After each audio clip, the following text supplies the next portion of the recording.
Hello, everybody. Welcome to the Buckeye Weekly Podcast. I am Tony Gerdeman, here as always with Tom Orr. Tom, how's it going? Tony, as we speak, there is exactly 1 week to go until fall camp opens. Big Ten Media Days, just got home from that last night. I mean, it is starting to get real. The season is almost here. It is getting very real, and these next 7 days are going to go pretty quickly, and then we'll be back at the WAC, talking to whoever they put in front of us. We'll be happy to be there.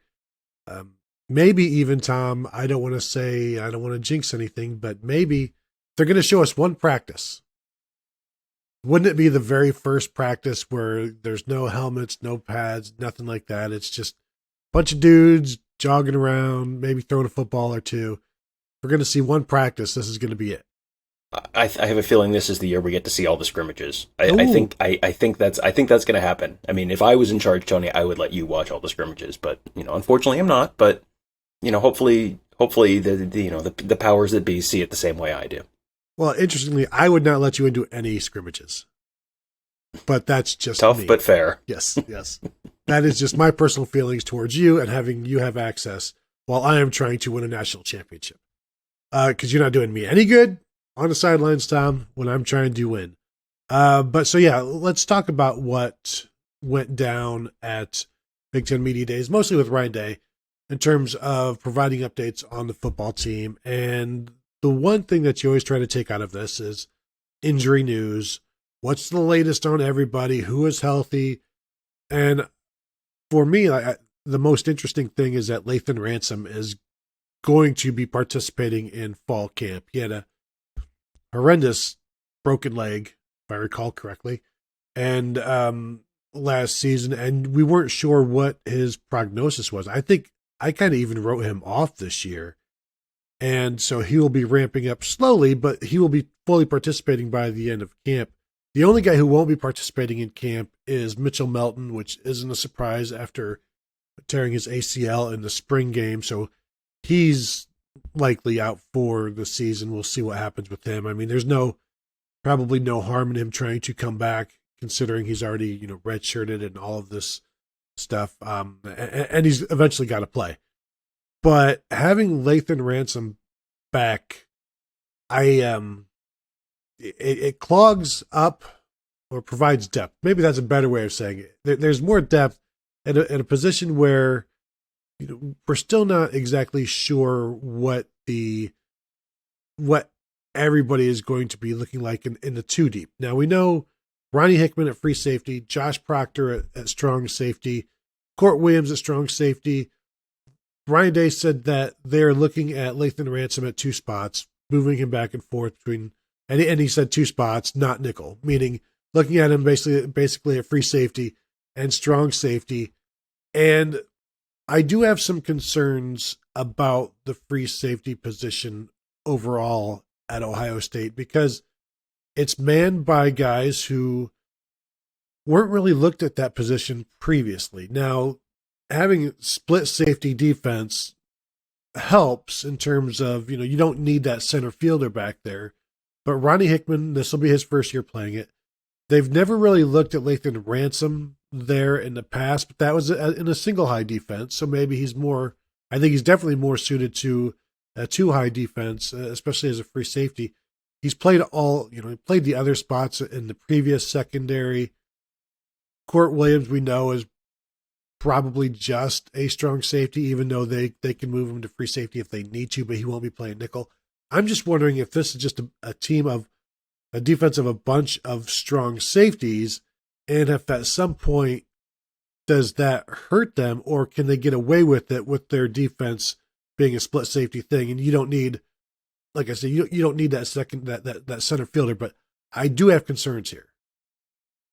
Yeah, and I think there's a little bit of just the uncertainty of everything. It's a new scheme, new coaches, they're asking the safeties to do new things, and guys are doing it in new positions. So there's a lot that, if the Notre Dame game goes well, that may assuage pretty much all of those concerns.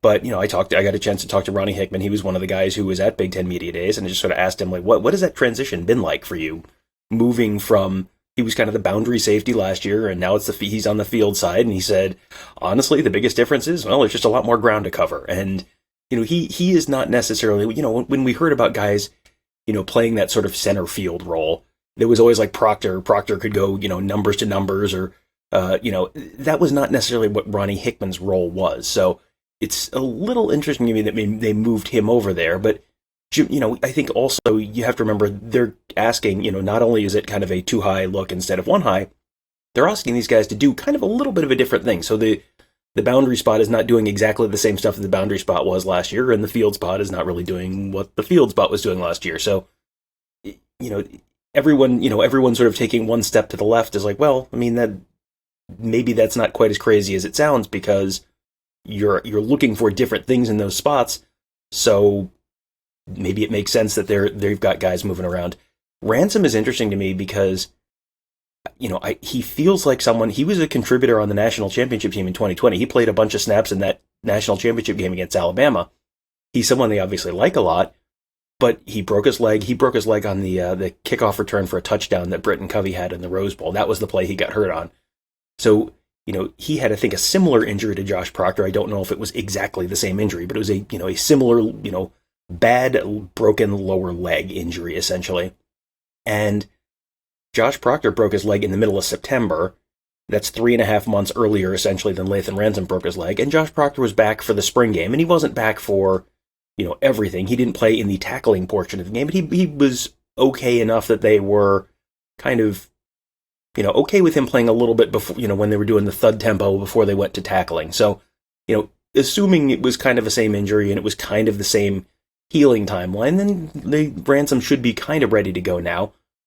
But he has not yet done anything on a practice field with Jim Knowles as the coach. So obviously he's been in the film study, he's been in the meetings, all that kind of stuff. Potentially mentally he's up to speed.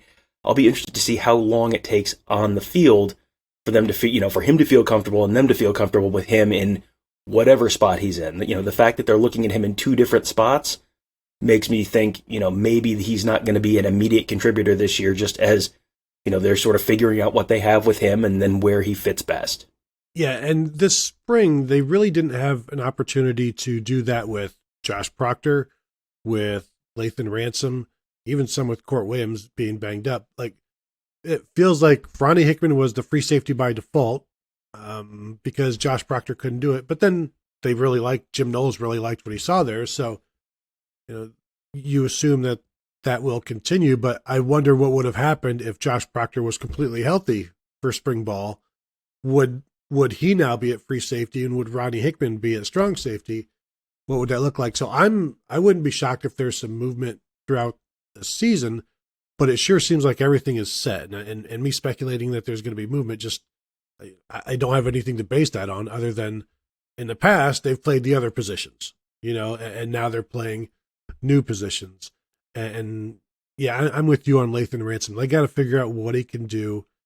And this poor guy's never had a home in terms of, because he's done the cover safety back in the single high stuff.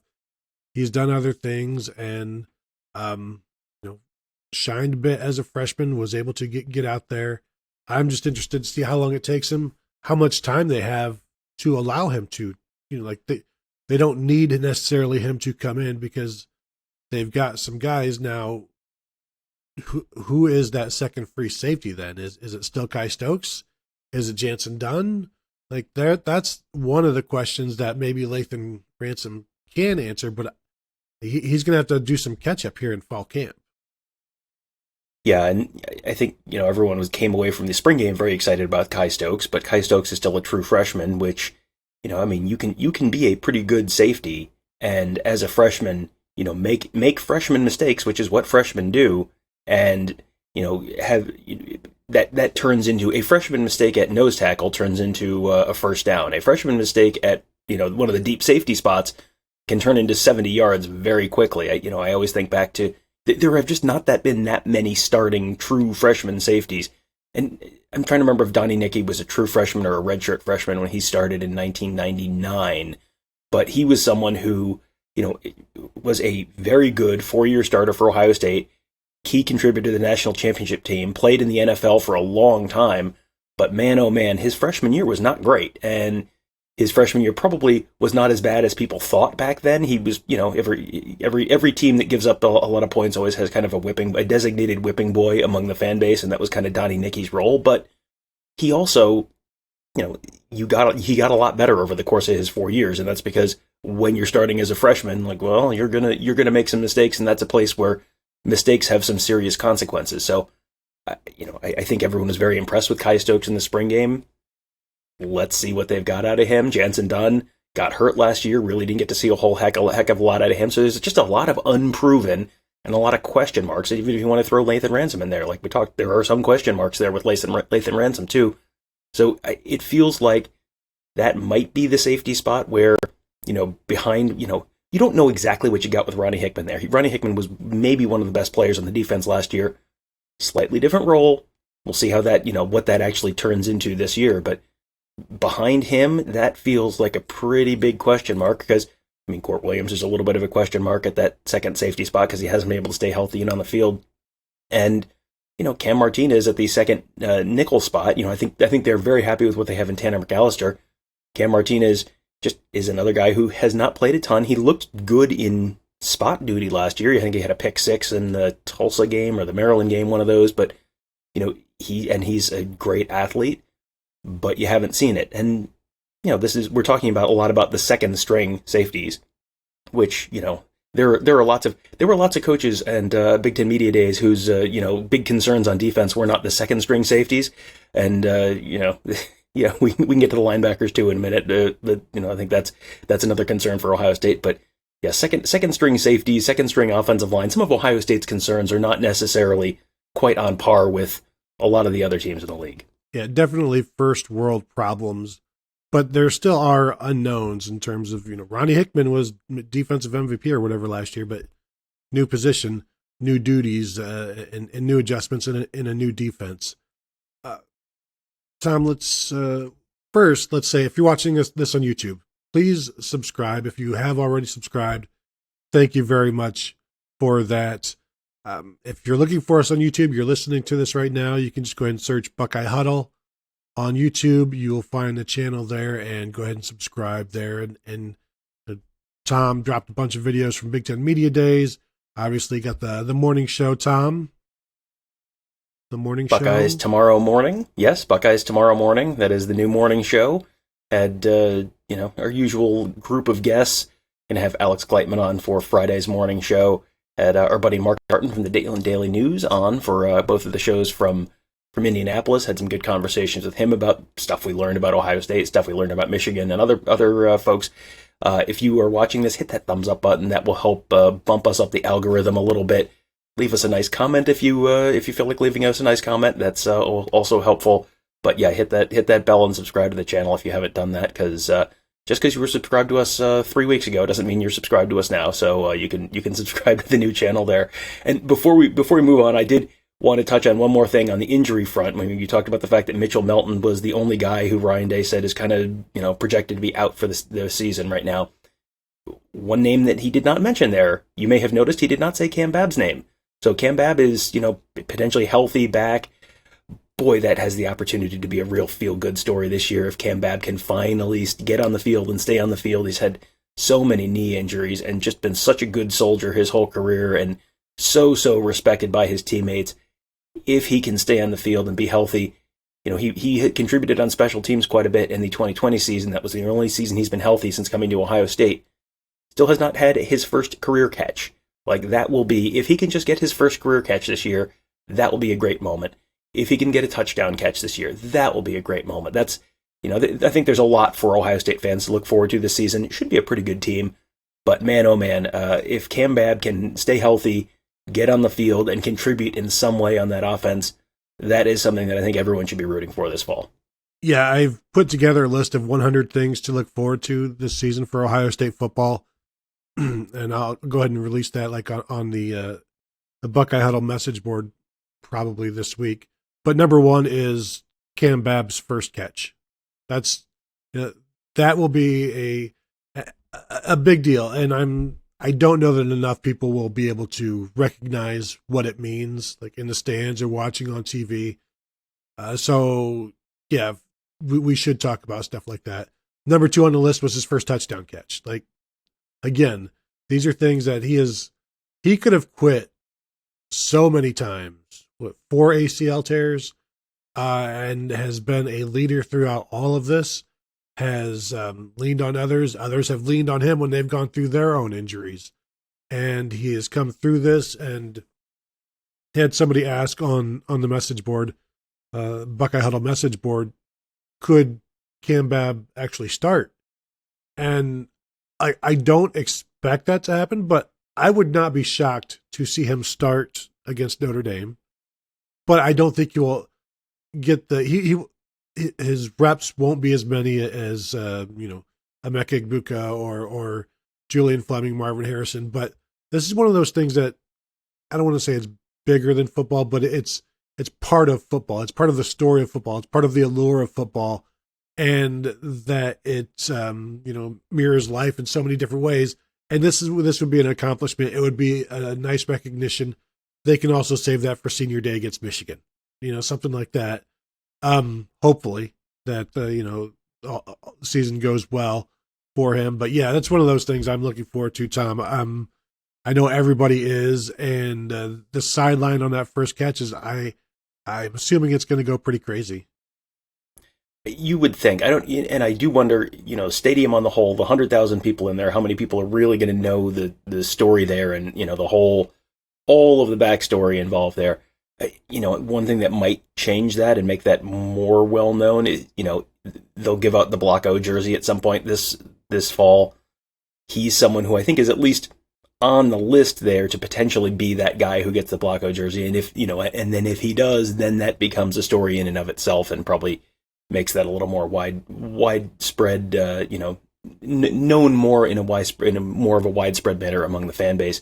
Jackson Smith-Njigba was asked about him at one point in Indianapolis, and just sort of asked, like, are you okay with giving up some catches if that means Kam? And it was like, couldn't say yes fast enough. Like, everyone wants this to happen for Kam Babb, because they know what he has meant to them. They know individually, they know what he's meant to the program, and everyone just kind of really just wants this to happen at this point. So hopefully everything kind of stays as is, and he's able to get on the field and contribute in some kind of way this fall on offense. That would be definitely something to root for. A 2018 signee. I think he played most of the season in 2020, but mostly special teams. Did get some time at receiver. Never had a catch, and would just be a really, really good story, and not just a story, but a great accomplishment and an example for others to follow down the line, and inside football and outside of football. Tom, I want to move to go from a nice story to some bad-ish news going on around Ohio State in terms of defensive recruiting. Caleb Downs, 5-star safety, chooses Alabama. Buckeye fans are in doldrums in the doldrums right now because of the way recruiting is going. It's not been a great month, defensively especially. And Ryan Day addressed this a little bit because he was asked about it a little bit on Wednesday. And yeah, they always want to have a top 5 class. He expects that they will have another top 5 class this year. But when you have a brand new defensive staff, everybody except for Larry Johnson, and Larry Johnson every year comes with his own positives and negatives. Obviously, he's a great recruiter, great developer, great teacher, but also the negative recruiting that other schools do against him. Well, he's not going to be there for your 4 years. He's not going to be there. So all of the new defensive coaches and Larry Johnson kind of, I don't want to say they're recruiting from behind, but the new coaches certainly are. And they can say all of the great things that they want, and it's all great to hear, and Caleb Downs loves to hear it. But this is something we talk about on the show a lot, theory versus testimony. Ohio State loves to talk about all of the testimony that they have, and it's proven. But this here, the defensive coaches are they're recruiting through theory right now. They're recruiting through, like, this is what we're going to do. This is what we're planning to do. They don't have any portion of their Ohio State time being, this is what we've done, because they haven't done anything yet. And so recruits need to see that. And Ryan Day said as much Once the recruits can see the guys playing, it's going to be a much easier sell to them. Yeah, and you look at last year's defense, and it was not very good. And you look at the year before that, and it was not very good. And 2019 was great. 2019 was a fantastic Ohio State defense, but 2018 was not very good. So that's 3 of the last 4 years that defense has been, somewhere between shaky and not good at all. And the one year they had, the one year that they had that was a good season, you had Chase Young, you had Jordan Fuller, you had Jeff Okuda, you had Jeff Hafley calling the defense. They haven't really been able to replicate that. So, you look back, this is kind of a variation on the players who, talk about the guys they watched growing up. And, you have people now talking about, watching JT Barrett growing up. And it's like, oh man, like we are about to turn to dust. Because, the guys who are playing right now, they might remember Joey Bosa and those guys, but they probably don't remember John Simon. That's probably before they were really paying attention to football. So you've got, kind of your most recent seasons are what these guys remember. They're what they know. And like everyone can shine up their stuff and talk about how great it's going to be moving forward. But if it's looked bad 3 of the previous 4 years, like, well, that's what you're selling right now. Because this is the variation of every coach going into Big Ten media days and talking about how great they feel about their team and all that. And it's like, yeah, well, everyone feels great this time of year. They haven't had to do anything yet. Well, let's see how everyone's feeling in October. Let's see how everyone's feeling in November. That's what Ohio State has to sell on the trail right now is the offensive line. Well, Justin Fry is going to sell what Justin Fry has to sell, but he doesn't have a whole lot to sell right now because they haven't had to blow anyone off the ball on 3rd and 2 yet this year. The defense virtually completely turned over. Obviously, you mentioned the Larry Johnson piece of it. And, I think it's probably fairly telling that, if you look at the spots where they have missed somewhat recently, it's all the spots where a lot of these new coaches are secondary, linebackers, offensive line. Like, those are the spots. Everyone's feeling fine about the wide receiver recruiting. Quarterback, they don't have a quarterback for the 2023 class, and I don't know that that's a huge concern for anyone right now, because it's like, well, they've just been stacking 5 stars, and they've got another one coming in 24, so if there's 1 year where they, whatever, it's not the end of the world. It's the spots where the new guys are right now that are kind of the spots where you're sort of seeing a lot of those questions come up. So, I think one thing that maybe everyone can kind of take a deep breath is, number one, the class is still ranked in, number 1, number 2 at the moment, so it's not the end of the world right now. And, there's a long way to go towards December. And, this is when they have something that they can show people and have a little bit of more evidence to, yes, okay, when we say this is going to be a great defense this year, really, we weren't kidding. Like, here, look, they just gave up 6 points to Notre Dame. That's it. Like, whatever it is. That, I think, changes the conversation a little bit here around some of these guys. And, Ohio State is, the goal is to have a top 5 recruiting class, and they've pretty much had a top 5 recruiting class every year. So until that changes, I don't, it's not great right now, but it's also not signing day right now. So there's a little more time to go before any of this really matters. Ryan Day wants a top 10 defense every year. You can see why the defensive coaches were replaced, not just for the results on the field, but the stats that they gave up. And when you look at the recruiting that they did, and I wrote about this a little bit, and I did a what I know, what I think, what I wonder at BuckeyeHuddle.com. You can go there now. Everything is free for the moment as the site is developed, but the message board is live.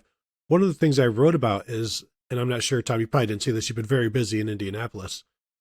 From 2018 to 2020, Ohio State signed 35 defenders.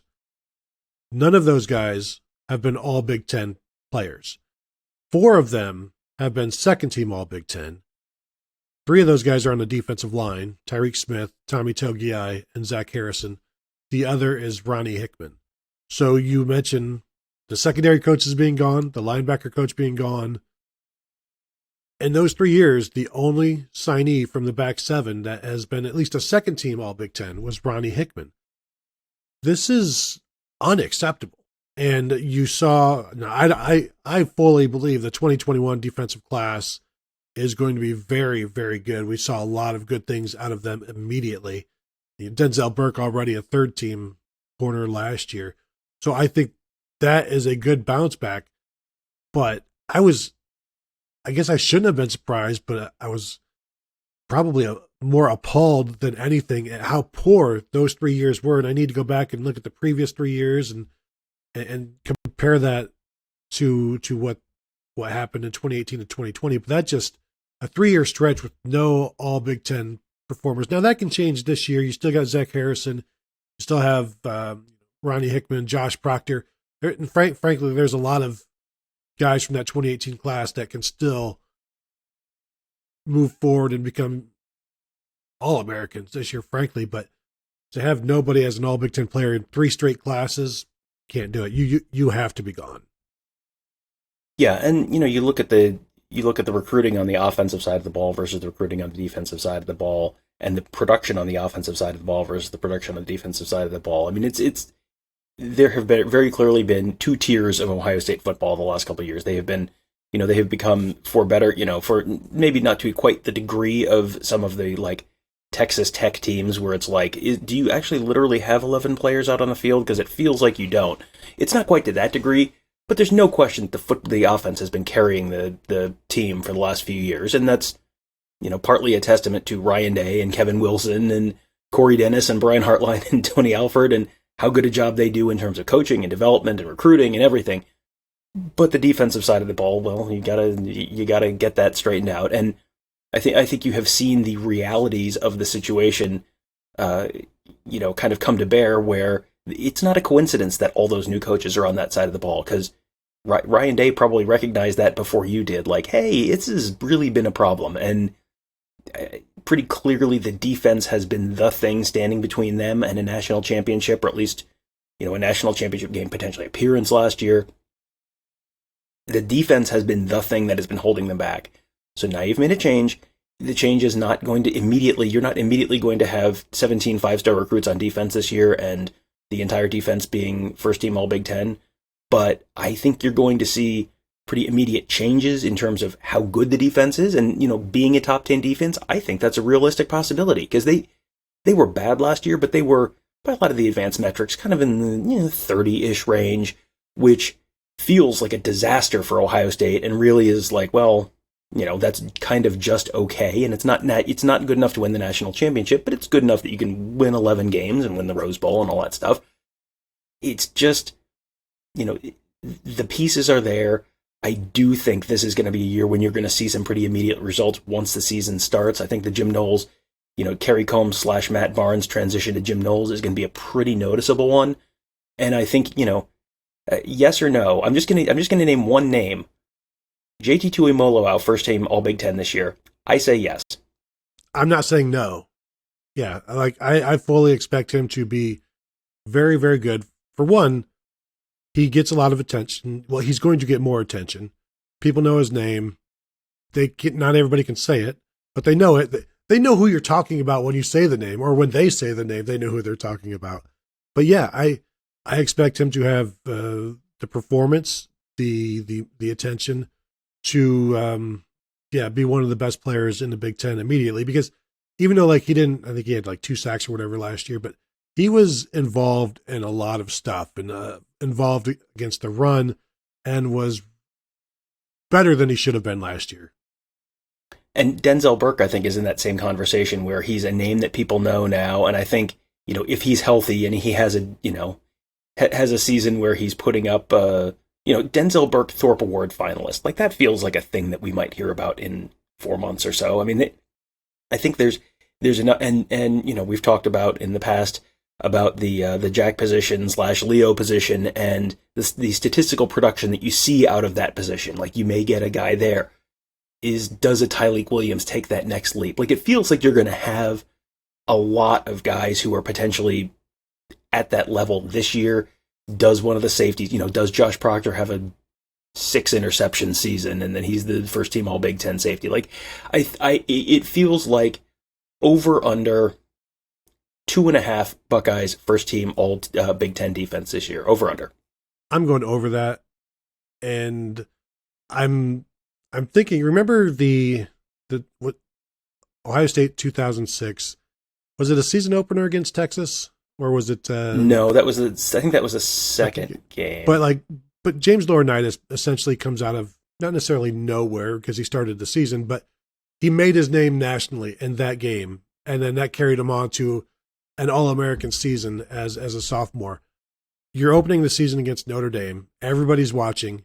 If somebody stands out, people are going to pay attention to them, and then they get known and watched, and people say their name, and people pay attention to what they're doing all season long. And yeah, I could see that happening where it's just some left tackle, some right tackle for Notre Dame has a long day, and whoever's on the other side of them, they get it's just assumed that, okay, well, this is a great person, a great player, that they're all Big Ten. And because sometimes that's how it has to happen, where it happens in the first game, and the writers, the media just ignore what they do the rest of the season, and boom, I saw him that one time and he was great. But then also, when they do stand out that early, like James Laurinaitis did, you continue to watch them make plays because you know their name. And a lot of times it's just being aware of somebody that keeps them at the forefront of these things. And all Big Ten, all of that stuff,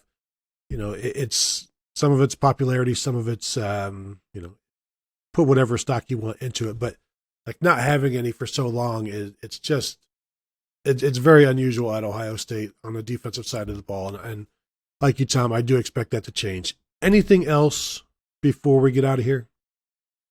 Over under 0.5 Broyles Award winners for Broyles Award trophies for Jim Knowles this year. Because it feels like all the stuff you just talked about with the defense and the attention and the narrative around the defense, and oh boy, the defense was the only thing that was holding him back, and oh boy, if they're half as good as I think they could be this year, it feels like you might see Jim Knowles Broyles Award winner this year.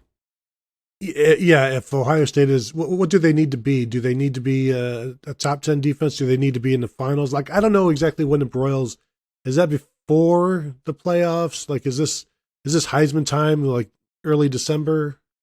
It feels like that's part of that awards week thing that they do, after the Heisman or before the whenever it is. I pay a tremendous amount of attention to this, as you can probably tell. But at the thing where they announce all the other nonsense, it feels like that's probably around that time.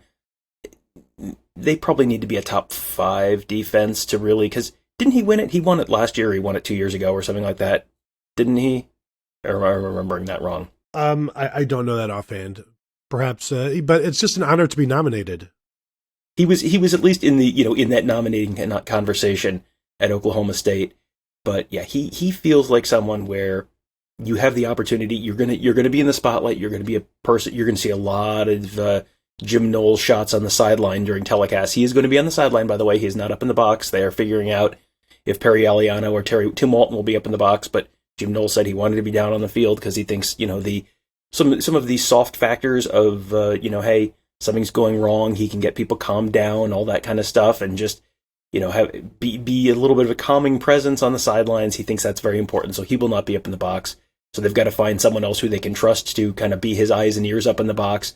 So that's a little bit, going to get sorted out. But I think you are going to see a lot of Jim Knowles shots on the sideline, and you can kind of see it in your mind already. The Fox Big Noon game, and Fox puts up a graphic with Jim Knowles standing on the sideline, and the graphic says Ohio State giving up 7.2 points per game or whatever it is, and second best in nation, and lots of people are watching Ohio State games, and lots of people are going, oh, the defense is good all of a sudden, and Jim Knowles is there. Oh, okay, and then those people are Broyles Award winners. So that's typically how that works. So yeah, I think that's a. I don't know that he's the prohibitive favorite or anything, but it feels like you're going to hear his name in that conversation some this fall. I can picture it now, Tom. Here's what's going to happen. You're going to have, like all of these awards, there'll be 3 finalists for the Broyles, and 2 of them will be from Ohio State. You'll have Jim Knowles, and you'll have Brian Hartline. The problem with that is those 2 are going to cancel each other out, and it's going to be Brian Ferentz slipping in there to steal this award for leading Iowa to 16.3 points per game on offense this year. The miraculous revolution of this Hawkeye offense, and he's going to walk away with it when he doesn't deserve it. He does not deserve it, Tom.